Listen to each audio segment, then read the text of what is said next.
messieurs, chers téléspectateurs, bonjour et bienvenue sur le plateau de Théâtre d'Arnan, votre chaîne citoyenne pour l'émission Kalamsey. Notre table d'aujourd'hui porte sur le conflit interchrétien. Nous accueillons ici sur notre plateau le révérend pasteur de l'EET numéro 60, M. Boukas, et le docteur en théologie, M. Alvarez, qui vient d'Assé Abakou de Jérusalem. Mon pasteur, merci pour votre présence et bienvenue sur Théâtre d'Arnan. Bonjour monsieur le journaliste. Je profite de votre micro pour adresser mes vœux le meilleur à toute la population tchadienne et que cette année soit une année surtout de la croissance spirituelle pour les enfants de Dieu. Merci. Mon pasteur, M. Boukas, en tant que berger du Seigneur, expliquez-nous un peu les mobiles des conflits qui causent la division dans les églises à l'heure actuelle. Merci bien, monsieur le journaliste, d'avoir, n'est-ce pas, posé cette question. C'est une question vraiment pertinente. Mais avant de toucher du doigt, n'est-ce pas, le problème, n'est-ce pas, qui cause la division des églises, j'aimerais d'abord faire un petit rétrospectif pour parler un peu de temps jadis. Nous savons qu'au temps de nos parents, n'est-ce pas, ont reçu l'appel de Dieu. Et lorsqu'ils ont reçu l'appel de Dieu, n'est-ce pas, ceux-là, ils servaient Dieu avec humilité. Ils ne pensent pas, n'est-ce pas, à certaines choses. C'est-à-dire, ils font le travail avec beaucoup, n'est-ce pas, d'abnégation. Mais si nous constatons également aujourd'hui, nous savons qu'il y a beaucoup de choses qui se passent. Alors, nous voudrions dire simplement que ce qui cause, qui est le mobile, n'est-ce pas, de la division dans les églises, c'est le problème de leadership. C'est-à-dire que la gestion n'est pas vraiment respectée comme il se le doit. Et nous devons aussi dire, n'est-ce pas, qu'il y a un problème, n'est-ce pas, en fait, d'intelligence spirituelle qui se pose et également d'intelligence, n'est-ce pas, physique. C'est pour dire, de nos jours, les gens mettent d'abord le diplôme devant. Or, la parole de Dieu, ce n'est pas le diplôme. Lorsque Jésus-Christ a appelé ses disciples, il n'a pas demandé quel diplôme as-tu. Mais nous constatons aujourd'hui que les hommes de Dieu, ou soit les serviteurs de Dieu, se basent sur les diplômes. C'est ça le mobile d'abord, n'est-ce pas, de la division des églises. Et non seulement ça, il y a aussi d'autres hommes de Dieu, n'est-ce pas, qui pensent qu'eux, ils sont, n'est-ce pas, des gens supérieurs que les autres. Ça veut dire qu'ils ont un degré de foi qui dépasse les autres. Or, nous avons reçu, n'est-ce pas, la même foi. Mais c'est à chacun de nous, n'est-ce pas, d'exploiter cela. Donc, j'aimerais simplement dire en un mot que le problème qui pose, n'est-ce pas, la division des églises, ça veut dire qu'il y a un problème d'orgueil. Donc, les hommes de Dieu, n'est-ce pas, doivent, n'est-ce pas, enlever cela de la tête parce que la parole de Dieu, n'est-ce pas, nous demande afin que nous puissions être humbles. Nous revenons à vous, M. Alvarez. Les chrétiens ne sont pas unis comme dans l'ancien temps. Dites-nous qu'est-ce qui ne va pas en réalité. Eh bien, monsieur le journaliste, je vous remercie. En vous entendre poser cette question, je ne vais pas m'attarder, mais j'entre directement dans le sujet. Ce qui cause la division dans les églises de nos jours, il faut comprendre simplement qu'il n'y a pas l'amour. Parce que si nous entrons dans la Bible, Christ nous a proclamé que nous devons nous aimer les uns les autres. Et tout a pris l'origine dans l'épître des Actes aux Apôtres.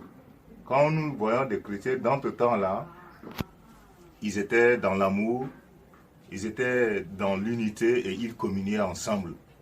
Donc voilà à peu près ce qui cause la division dans nos églises, ou bien ce qui cause la division de nos membres dans nos églises à l'heure actuelle. Chers téléspectateurs, vu la portée de ce thème, suivons les réactions de quelques fidèles des églises. Merci de m'avoir prêté le micro pour m'exprimer sur ce point délicat. Les problèmes qui se posent maintenant de nos jours dans les églises sont énormes. Il y a le manque d'amour entre les chrétiens eux-mêmes d'abord, et il y a aussi le problème des biens matériels qui se posent. Parce que les pasteurs maintenant, les hommes de Dieu veulent vivre dans le luxe et cela cause vraiment de problèmes. Et à cela s'ajoute aussi le problème des diplômes. Certains hommes de Dieu qui ont des masters, des doctorats, se croire supérieur et cela n'est pas bien. À cela s'ajoute aussi quand Jésus a appelé Pierre, il n'a pas demandé un quelconque diplôme. Alors c'est vraiment le problème qui se pose de nos jours. Merci. Ils prennent l'église comme leur entreprise et ils sont là en train de gérer de leur manière, quoi. Et c'est ça même qui crée la division. Et quand ça crée la division, normalement les hommes de Dieu doivent d'abord aller à la recherche des âmes perdues, mais ils sont là pour voir le côté finance. Et c'est ça qui crée le sérieux problème. Et cela fait que ça amène les autres à ne pas aller même à l'église. Parce que ce n'est pas du tout bien. Par exemple, moi qui suis là, j'ai refusé d'aller à l'église. Parce que quand je pars à l'église, je donne d'abord l'offrande, la dîme, tout ça.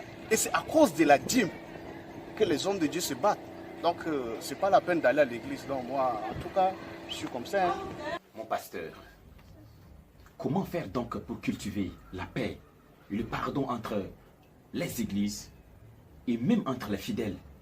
Merci bien, monsieur le journaliste, pour cette question posée encore. J'aimerais simplement dire, pour cultiver, n'est-ce pas, la paix et l'entente entre les fidèles et dans les églises, c'est-à-dire, nous devons d'abord, n'est-ce pas, revoir un peu comment étaient les chrétiens de la première heure.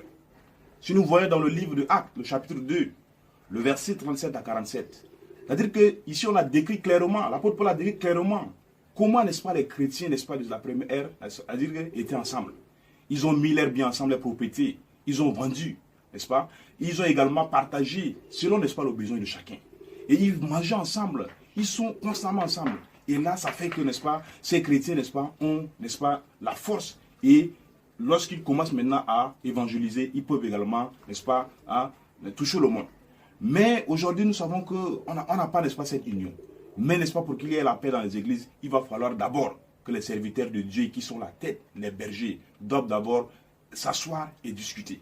Ils vont, n'est-ce pas, être humbles, se comprendre, c'est-à-dire s'accepter. C'est en ce moment, n'est-ce pas, où nous allons, n'est-ce pas, cultiver la paix. Parce que dès lors que la tête, n'est-ce pas, ne marche pas, nous savons que, n'est-ce pas, tout et les autres ne peuvent pas, n'est-ce pas, ne peuvent pas fonctionner normalement. Donc, pour qu'il y ait la paix entre les hommes de Dieu, entre les églises et les fidèles, nous allons enlever ce qu'on appelle l'esprit, n'est-ce pas, de, en fait, ethnie, le problème ethnique. Il faut qu'on enlève l'ethnie. Le problème, n'est-ce pas, en fait, de diplôme ou soit, le problème, n'est-ce pas, de supériorité, n'est-ce pas, doit disparaître dans l'église. Pour qu'il y ait franchement l'entente, il va falloir que les gens puissent se comprendre, s'accepter les uns les autres et également, n'est-ce pas, être humble pour servir Dieu. Et à ce moment, simplement, nous allons voir que les fidèles également vont s'unir. Parce que des fois, ils copient, n'est-ce pas, les hommes de Dieu. Ils vont dire que mon pasteur est tel, donc j'imite d'abord ce que le pasteur dit. Donc c'est dans ce sens-là que si ces choses que je viens de citer, n'est-ce pas, puissent, n'est-ce pas, si les choses que je viens de citer est déjà, n'est-ce pas, arrêtées, je pense qu'il doit y avoir, n'est-ce pas, la paix dans les églises. Merci. En fait, aujourd'hui, à l'heure où nous parlons, les chrétiens sont très rancuniers. Alors, dis-nous exactement ce que dit la Bible concernant ce sujet. Oui, il faut comprendre que de nos jours, ce qui se passe pratiquement dans nos églises, nous enseignons la parole à nos adeptes, mais ils ne le pratiquent pas. Christ a bien dit, ou bien la parole de Dieu nous a déclaré que nous ne devons pas garder de la rancune. Parce que quand tu gardes la rancune, où est la place de l'amour? Donc c'est pour dire que quand il n'y a pas l'amour, la haine prend position. Et c'est ce qui fait que dans nos sociétés, il y a un peu de désordre total. Il y a un peu de désordre total. Donc, nous devons revenir de nos pas pour prôner l'amour que Christ nous a enseigné. Parce que lorsqu'il n'y a pas l'amour dans nos sociétés, il n'y a seulement que le désordre total. Monsieur Boukas, votre mot de clôture, s'il vous plaît. Ok, merci. Mon dernier mot, j'aimerais simplement lancer un appel à tous les chrétiens, n'est-ce pas, du Tchad et d'ailleurs, que nous devons, n'est-ce pas, simplement cultiver l'amour, l'unité et la paix. C'est-à-dire, l'amour est le premier commandement, n'est-ce pas, que Christ nous a ordonné. C'est-à-dire que à quoi sert à l'homme, n'est-ce pas, de gagner le monde s'il n'a pas l'amour dans son cœur? C'est pourquoi nous devons, n'est-ce pas, cultiver ce qu'on appelle l'esprit de l'amour, pour que ce pays puisse, n'est-ce pas, aller de l'avant. Pour finir, j'aimerais également remercier la chaîne télévision Tchad Darna il est toujours là à nos côtés pour nous permettre, à travers son canal, nous sommes en train de parler au monde. Nous voulons, n'est-ce pas, lui dire merci et que Dieu puisse, n'est-ce pas, bénir cette chaîne de télévision. Je vous remercie. Monsieur Alvarez, votre mot de fin. Merci. Mon mot de fin, c'est que je voudrais conseiller ici, nous devons vraiment mettre en pratique ce que la parole de Dieu nous enseigne. Parce que si nous ne le pratiquons pas conformément à ce que Jacques nous a dit, nous ne devons pas nous borner seulement à écouter, mais nous devons la mettre en pratique. Ce qui cause la division dans nos églises aujourd'hui, c'est qu'il y a le manque d'amour, il y a le manque de l'unité, et ça fait que c'est le désordre total qui entre dans l'église.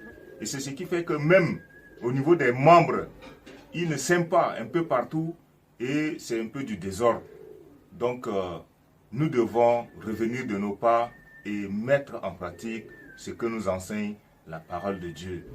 Je tiens à vous remercier et je tiens également à remercier nos téléspectateurs qui nous suivent et que le Seigneur les bénisse. Amen. Chers téléspectateurs, merci pour votre fidélité. Nous sommes arrivés à la fin de notre émission. Nous disons merci à nos invités et on se donne rendez-vous pour la semaine prochaine. Restez connectés à votre chaîne citoyenne. D'ici là, portez-vous bien.